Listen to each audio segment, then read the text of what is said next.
Hey everybody, DXUN here, and I wanted to give you guys another tip for leveling in the Invasion. That's right, and this is the character I've been working with right now. This is actually my last. I'm capped. I can't make more characters apparently, and they're pretty much all 100. So unless I delete 100, there's really no reason to. So it'll be probably my last one. So yes, what I wanted to say is with the leveling now. I see a lot of people, especially Horde side. I don't know what the hell they're doing, but they go through phase 1 and 2, and then they reset after phase 2, which is a really bad mistake. Phase 3 is where most of the XP is.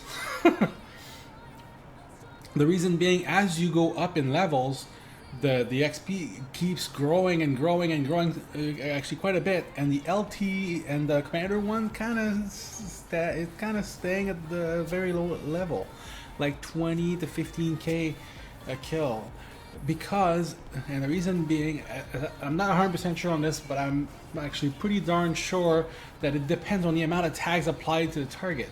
So at the beginning in phase 1, everybody's there, and if people leave, people come back because it's phase 1, they keep joining. They always have a decent amount of people to play with. Now in phase 2 as well, phase 2, it's rare that people leave before phase 2. You usually leave after. Once they leave after phase 2, what happens is now you're in phase 3 and people have left and you can't get people back in. You're stuck with whoever you have. So it's really difficult to get more people. Now the thing is, if you have a group that's organized, you can actually go and kill those rares with, like, let's say 10 people max, and you get a tremendous amount of XP vice the other way. Now I've seen, I wasn't sure, but then I went because I was on the Horde side, and that's what was happening. Basically, most people would just quit after the first 2 phases, and then once they got into phase 3, you couldn't find anybody. There was like very little people, and we were killing a few rares here and there, and that was it. Now on the Alliance side, they were keeping going in masses after phase 2 to phase 3 for a few tries anyway, and then when we were killing stuff, it was almost even in phase 3. But then I realized, you know what? It's because the group is bigger. There's so much more people. You kill stuff faster. It gives you less XP. Now, if you actually have a smaller group, again, that knows what they're doing, it's actually really, really beneficial to do this. So again, phase 3, not so bad, and it really depends on the amount of people. And even if you have a lot of people and your tags are not that bad, they're not that great, you're still not losing anything. If you do like a half, what I like to call a half run with either Westfall or the Northern Barrens.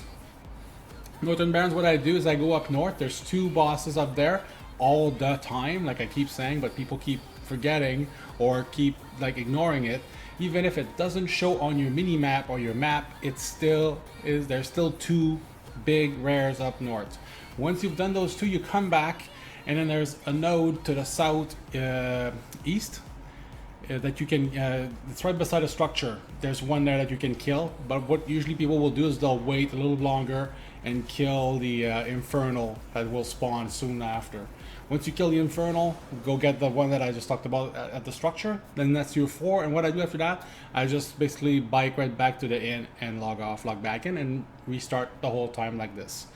If you have a flying mount and all that stuff, because you've been up there for a while waiting to finish it off, you can actually go and kill the other 3 down to near Ratchet, and that's also a phenomenal amount of XP as well.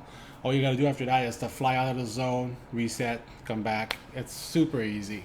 Super easy. If you're gonna go and actually get the kills, you can actually kill the whole thing, then keep killing mobs, because it takes a while to kill the last boss, especially on Horde side, because no one goes to phase 4, so it takes a while. So just go and pick. There's so many mobs and they give quite a lot of XP.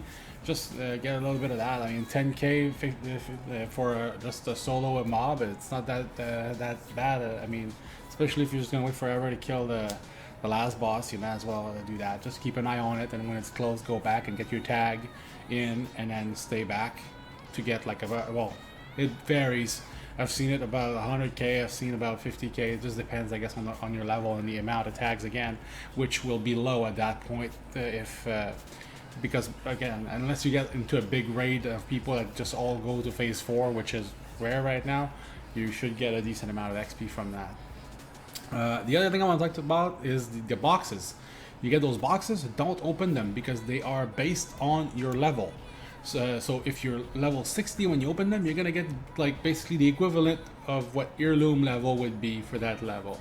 Now, if you actually go to max level, it's gonna go to 700, not to heirloom level for 100, but actually 700 eye level, which is what you're looking for, which is gonna save you a ton of time at the end. So again, as you stack up those chests, just keep them, and keep adding them one after the other, so that at the end you have a lot left to gear up. Again, thanks for watching, and see you guys later.